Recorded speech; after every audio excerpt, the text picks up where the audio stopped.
Guys, for today's video, bagong video na naman po yung gagawin namin. So yun guys, dito po kami sa Hispaniola, Palawan. And ito po si Sir, pangalan niyo po? Jobel Solidom. Si Jobel Solidom, no? So nakita po namin dito yung kanilang pamumuhay. And naisip ko nga, at gusto ko silang tulungan at gusto kong bumago yung kanilang pamumuhay. Okay? And ngayong taon po is December 2023.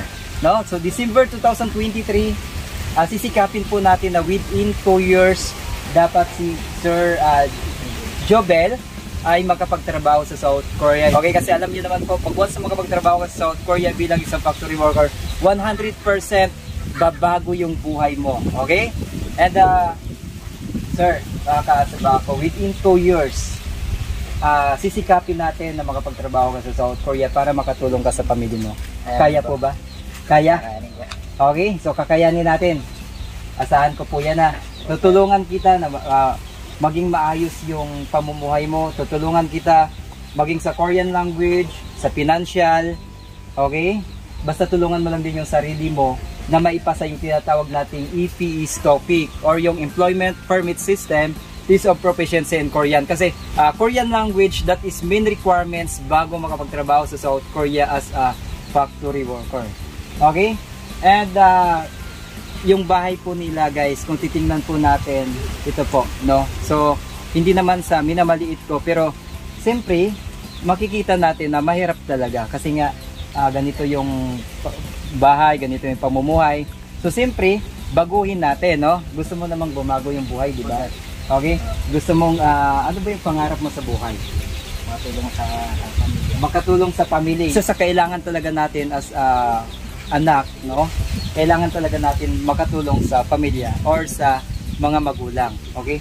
So, pag once na makapagtrabaho sa South Korea, itong bahay na to, sisikapin natin na mapaayos. At maging motivation mo or inspiration sa sarili na sana matupad mo yung pangarap mo na makapagtrabaho sa South Korea at makatulong sa pamilya mo.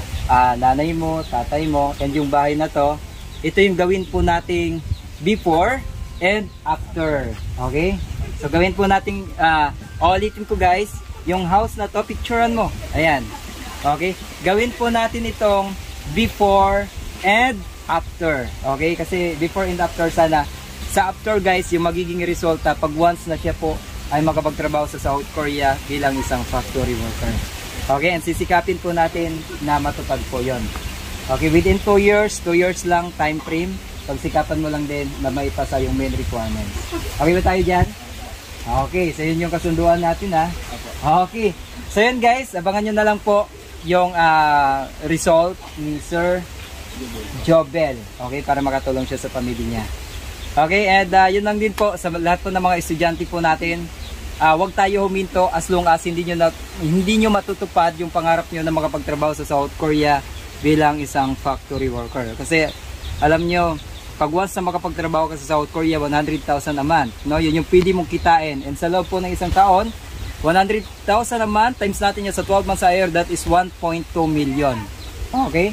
Times 3 years, that is 3.6 million. Okay? So yun lang po, and bye-bye!